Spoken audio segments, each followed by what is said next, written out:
Bom dia, meu povo, que a paz do nosso Senhor Jesus Cristo esteja com todos vocês neste dia 11 de fevereiro. Então vamos à reflexão de hoje. 3 segundos para a mudança. Jesus disse ao paralítico: Filho, os seus pecados estão perdoados. Levanta-se. Ele se levantou, pegou a maca e saiu, à vista de todos, que, atônitos, glorificaram a Deus, dizendo: Nunca vimos nada igual.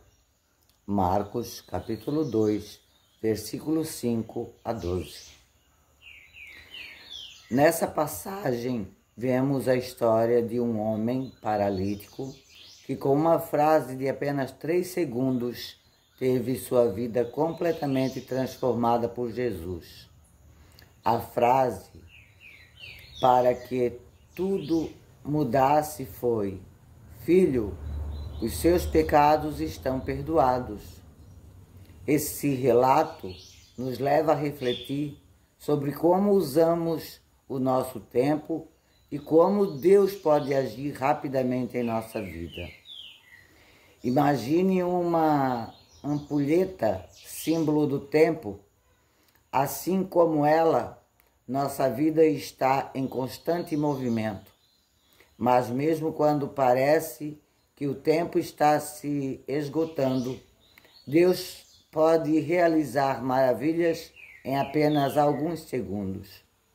Ainda que faltem apenas alguns grãos caírem para que o tempo se esgote, é tempo suficiente para Deus agir.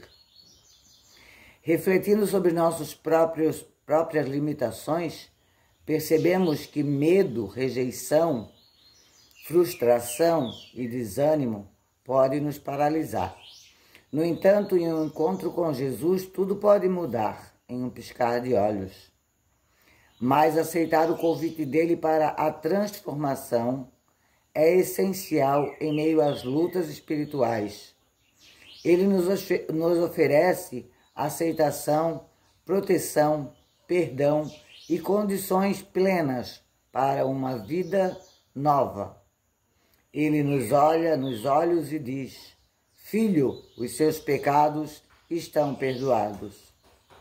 Portanto, que possamos reconhecer nossas limitações e buscar a presença de Jesus para vivermos uma verdadeira transformação. Ela não nos condena, mas nos acolhe, nos ama, nos dá uma nova oportunidade, independentemente do que você tenha feito ou em qual circunstância você se encontra. Basta uma decisão sua para que tudo mude. O perdão está disponível e 3 segundos podem estar separando você de uma nova vida em Cristo. Portanto, não perca mais tempo. Tome essa atitude e viva uma verdadeira transformação. Se Deus determinou, Ele é o Senhor do tempo. Linda reflexão, né, gente? Uma reflexão que fala sobre o perdão, que nunca é tarde para nós pedir perdão a Deus, nunca é tarde para nós ganharmos esse perdão, para nós vivermos na graça de Deus, né, junto de Deus Pai, sempre colocando, como eu sempre falo, colocando Deus na frente, tendo a Bíblia como instrumento de salvação, como instrumento do nosso dia a dia para nos guiar. Então, quando esse paralítico chegou a Jesus, em apenas 3 segundos, ele recebeu o perdão de Jesus, né? E nós também recebemos. Eu, ontem, ao conversar com o meu filho, ontem à noite, eu ainda estava falando para ele, né? Nunca é tarde para nós retornar. Eu criei vocês na igreja, eu criei vocês em oração e nunca é tarde para nós voltarmos a nos entregarmos, a nos convertermos a Jesus Cristo. Eu tenho um testemunho muito lindo desse meu filho, porque, claro, todos os dias da nossa vida nós temos um milagre acontecendo, né? E muitas vezes nós não vimos, nós não sentimos. Mas só o milagre de nós acordarmos todos os dias, de nós respirarmos todos os dias, do ar que nós respiramos, tudo isso já é um milagre de Deus, né, na nossa vida. Esse meu filho recebeu esse grande milagre, porque foi um grande milagre, que eu tive ele em meus braços com menos de 2 meses de idade, que acordou sem conseguir respirar, e eu tive ele em meus braços morto.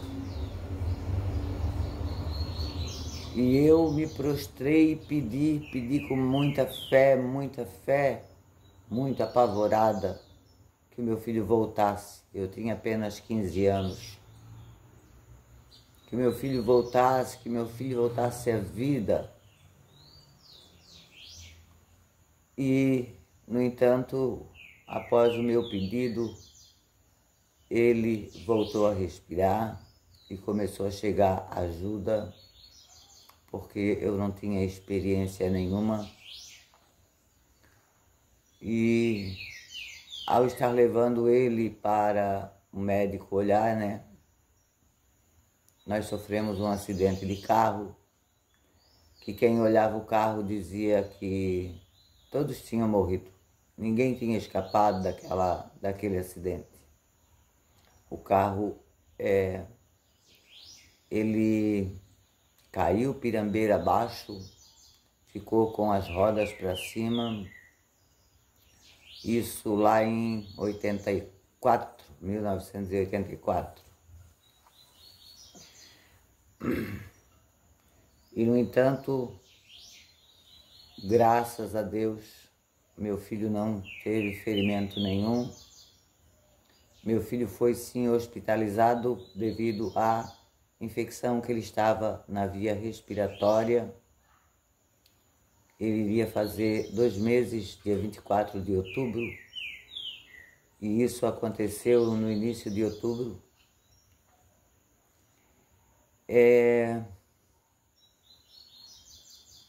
E nós éramos em 3 mulheres.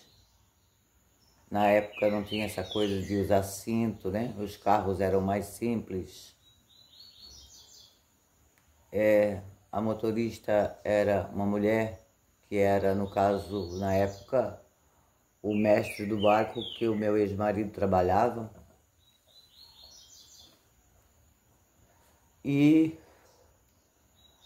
o meu filho estava com a avó paterna. Era o primeiro neto, era o mimo dela, né? E na hora que o carro caiu na pirambeira, ela jogou o corpo dela sobre ele e colocou a mão por baixo do porta-luva e se segurou com as 2 mãos e segurou ele com o corpo, né, dela. A motorista também se segurou no volante e eu no banco de trás fiquei rolando, né? Então a gente não teve ferimentos graves. Como eu falei, meu filho não teve ferimento nenhum devido ao acidente. E eu e a minha falecida sogra estávamos em oração enquanto estávamos levando ele para o médico. Deus foi tão bom que a gente teve esse acidente. Minha sogra cortou o nariz, teve um corte no nariz. Na época que nós não tínhamos muita, como se diz assim, assim, muitos médicos, né? Nós não tínhamos posto de saúde. E nós fomos num médico particular em Porto Belo, né? Dr. Sérgio, que era um médico muito bom. E ele mandou, na época a gente ainda não era bombinhas, né? A gente ainda não era emancipado. E ele ligou para a prefeitura e falou com o prefeito.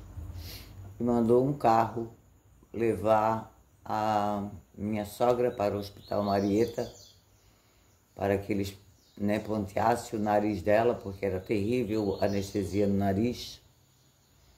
E mandou um outro carro com uma das funcionárias da prefeitura acompanhando o meu filho para o Hospital Pequeno Anjo, também em Itajaí. E eu fiquei ali na clínica porque até então eu tinha cortado muito a minha testa. Eu tenho um corte na testa que é tamanho de uma cesariana. Hoje quase não aparece, né? Só se olhar muito de pertinho. Então, como a testa sangrou muito, ele achava que era o único lugar do meu rosto que tinha cortado. E depois que ele ponteou, que mandou a enfermeira limpar o meu rosto, ele viu que o meu nariz também estava cortado. E ele chegou para mim e disse: agora, teu nariz está cortado também, mandei tua sogra para Itajaí, porque a anestesia no nariz é insuportável. É muito dolorido uma anestesia no nariz e tu não vai aguentar. Não, aí ele falou, e agora? Aí eu disse: faz como o senhor fez na testa, o senhor não costurou a testa, então costuro o nariz também. Ele disse: mas a anestesia no nariz é insuportável, tu não vai suportar. Dói muito. Eu disse: doutor, eu sempre fui muito corajosa para essas coisas e muito assim, curiosa para saber como é que eram as coisas, sabe? Aí eu disse: doutor, seja o que Deus quiser, faz aí. Ele disse: tu vai desmaiar, menina. Eu disse: se desmaiar melhor ainda, pelo menos se eu faço tudo eu não sinto nada. Naquela época eles não podiam estar dando anestesia geral, né? Mesmo porque era uma clínica, ele não era cirurgião. E ele deu anestesia e realmente, gente, é uma anestesia terrível, terrível a anestesia que a gente toma no nariz. A dor era horrível. Eu suportei, levei acho que uns 8 pontos no nariz, se eu não me engano. Então, gente, já foi um milagre desde lá do momento em que o meu filho sobreviveu, voltou à vida em meus braços, até que o momento em que a gente levou esse acidente, que quando meu pai foi avisado que meu pai foi para lá, para Porto Belo, para me buscar, ele disse que se ele tivesse passado pelaquele morro, porque a gente tem 2 acessos aqui, né? Se ele tivesse passado pelaquele morro, ele iria dizer que nós estávamos todos mortos pela situação que ficou o carro. Ele desceu na pirambeira, ele viu o carro por dentro, aí ele disse: meu Deus, se vocês vissem o carro por dentro, parece assim que mataram um boi lá dentro, tanto sangue. E o sangue era todo meu. Mas, gente, dou graças a Deus até hoje. Ontem estava relembrando tudo isso com o meu filho, numa conversa pelo WhatsApp. E disse para ele: filho, tu tens que agradecer sempre muito, muito, muito, muito a Deus. Porque tu és o milagre de Deus. Tu estás hoje vivo, milagre de Deus. Então, do mesmo jeito, né? Se a gente pedir perdão por qualquer pecado, gente, qualquer pecado, e nós nos arrependermos amargamente, nós seremos perdoados. Quem era Paulo foi perdoado, virou apóstolo de Jesus, né? E muitos outros discípulos que tiveram o perdão de Jesus viraram apóstolos de Jesus. Assim somos nós também. Nós somos apóstolos de Jesus na Terra.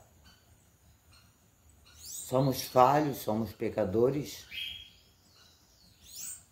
mas temos que ser humildes e sabermos chegar a Jesus e pedir o seu perdão, mas um perdão de coração, um perdão de arrependimento pelo pecado.